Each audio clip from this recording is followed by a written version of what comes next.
Hi, and welcome to another studio session. Let's see how many views can I milk from my current injury. The title of this video is not clickbait. I have my leg in a cast, I have a fracture in my foot, and I've been going crazy for the past few days. Passive rest was never my kind of thing. I've been bored to death, and I decided to just come into my studio, set up and record some videos. Setting up the session was quite of a pain because it's not very pleasant hopping on one foot, moving my gear around, but since I'm all set up here, I'll probably record a few videos and entertain myself this way. And because I have a pretty stupid sense of humor, today we're making a breakbeat on the Electron digitakt, because breakbeat, broken bone, get it? It's funny. Okay, so I have the tempo bumped to 135 because I think that's a pretty decent tempo for a breakbeat. I have a drum break loaded. I've put it in a slice machine. I picked the correct slicing grid, and right now I'm just going to go here, place some trigs. I'm going to press yes and create random locks. I really like to start with the random locks because they're unpredictable, and very often that unpredictability can be an inspiration for a drum groove that I wouldn't have written otherwise. So let's hear how it sounds.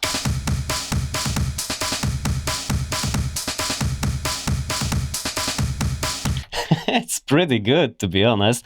I would have changed some of it. Okay, first of all, I'm going to shift it a little bit.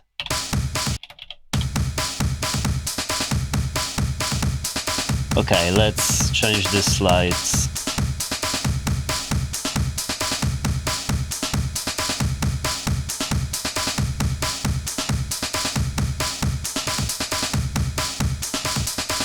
Oh, hell yeah, that's sick. That's sick right off the bat. Okay, I'm going to leave that drum break as it is right now. I'm going to sound design it later on as we have more context to what I'm doing. And right now, I'm just going to go to the track number 5, which I usually use for basses. And I'm going to browse for a bass sample. I'm really curious what I could do with that sample. So let's load it in. Alright, so I changed the starting point and recreated that filter movement that was baked into the sample.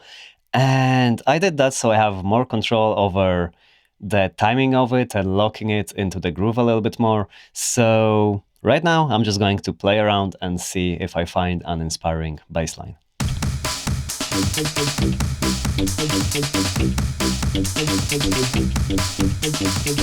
Okay, that sounds quite cool, but let's try it in different keys. Maybe it's going to have more punch, more aggression, more anything in another key. You never know. I like to play around like that.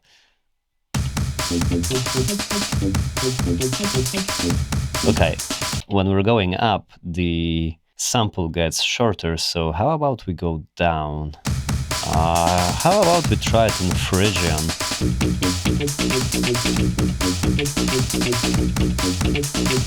Okay, I think I'm going to proceed with something like that. I can always change it later. There's no point obsessing too hard about it right now. Let's just record it. Okay, that's really wonky with the timing, so let's quantize it. And yeah, let's hear how that sounds. Not too bad. I think that we can lower our drum break a little bit and maybe distort it with the bit reduction.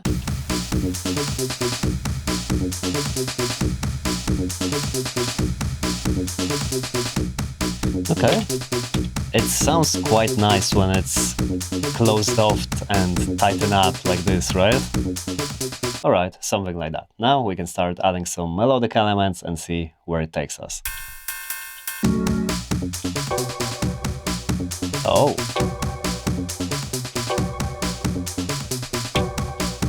That's...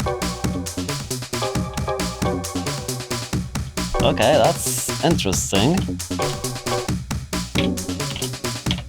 I just recorded it in, and I'm going to...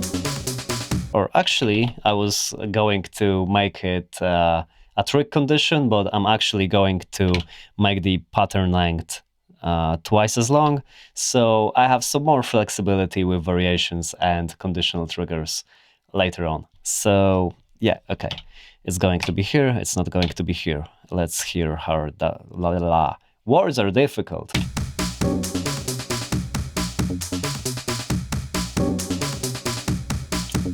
a little bland. Okay, so we have that little sub, right? But I'm also planning on placing a trig an octave higher somewhere. I'm not sure where yet. Let me place it over here and make sure it's an octave higher, and I can copy it and try to find a placement for it.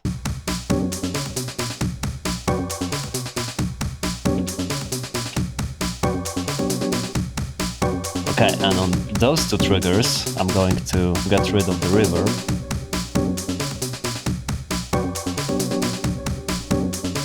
Tighten it up. Yeah.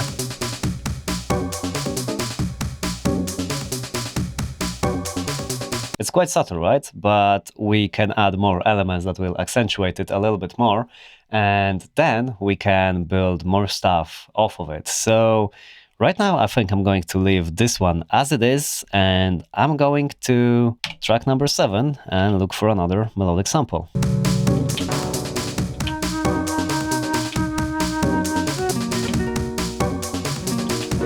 Okay, I stumbled upon this sample that I recorded in this video,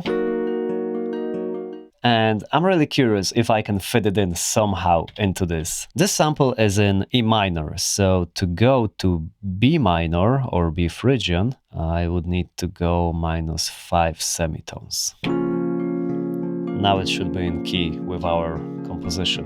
Sorta, because it's in minor and the stuff that we're writing right now is in Phrygian, so there should be some clashes expected, but we'll see.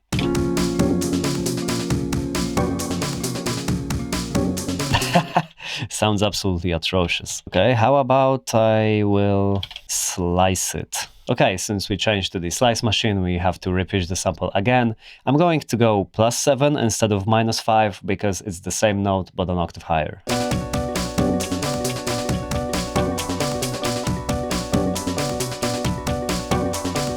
Okay, that right now sounds like garbage, but I'm pretty confident that I can fit it in because, yeah, just let me work. I will explain later.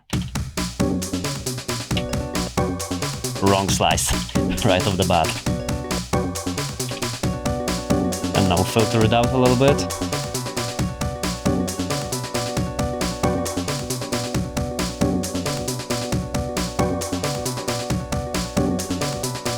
Find a sweet spot, feed it through reverb.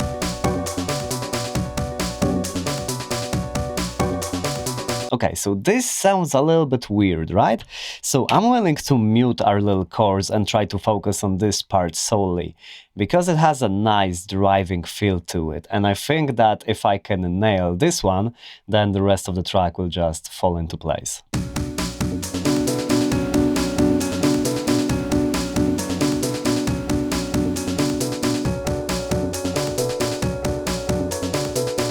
Okay, I think that the bassline kinda clashes with this idea, but I don't really want to lose what I have so far, so I'm just going to copy this pattern, and I'm going to pick another pattern slot, and I'm going to paste it here. So now I have an identical copy in case I want to go back to what I had before. Maybe something like that? Let's try. I don't know, I think like this is a little bit too busy. So if that doesn't work, let's just clear the sound, let's clear all the trigs, and let's maybe find a different bass sample.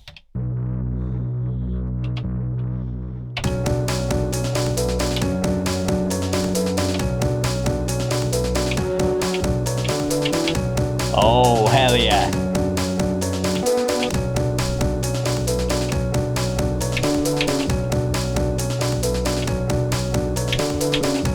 Oh, yeah, I have to record that.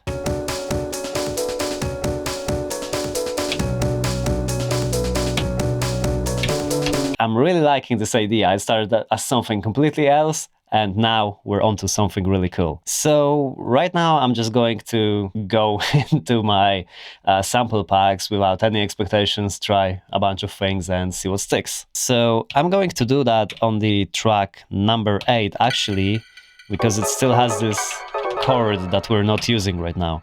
Just out of curiosity, I'm going to unmute it, play it out, probably sounds like shit.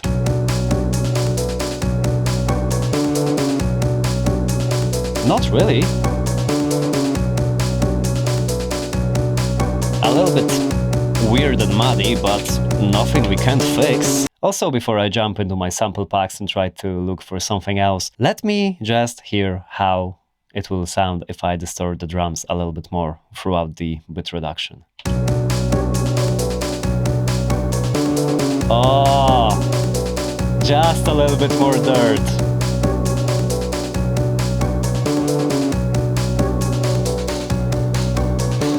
What I'm noticing is that the drums lack a little bit of a punch. Even though they sound really cool and I like it, they kind of lack the punchy energy, I would say. My idea is to copy the sound and try to sound design the kick and the snare a little bit, and then layer it on top of the pattern that we have right now.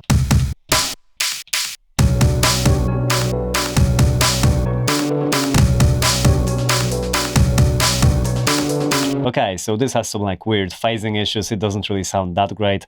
And the voice in the back of my head was constantly nagging me about this, but I just ignored it, tried to see if it will sound cool or not. And frankly, it doesn't. So I'm just going to go to the track number 2. I'm going to copy the track and then I'm going to paste it on track number 1. So we have our kick and snare over there. Going to track number 2, I'm going to clear the sound. I'm going to clear the trigs. Right now, I'm going to pick a different drum break and I'm going to focus only on the hi-hatty, fast kind of breakbeaty stuff in between. Okay, so that takes care of the hi-hat layer roughly. And now I think we can layer another breakbeat.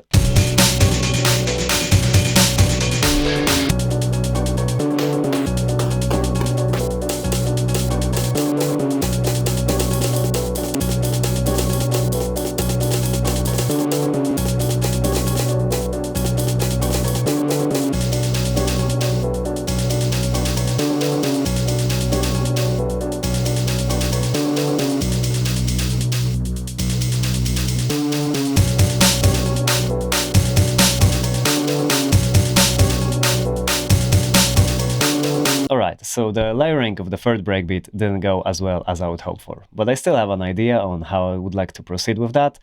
But I'm going to do that off camera. I've been already recording for a long time and this session is going to be a proper pain to edit. Needless to say, I had a lot of fun with this. It's not something that I usually do. And the more I work with the digitakt, the more cool things about it I discover. So yeah, I hope that you've enjoyed your time here. If you wish, support me on Patreon or buy me a coffee, links are in the description. And if not, feel free to like, comment, subscribe, let me know what you thought of the video. It helps with the algorithm so more people see those videos, and any and all interactions keep me motivated to just keep doing what I'm doing. So yeah, I hope that you're doing well, and I will see you next time. Take care.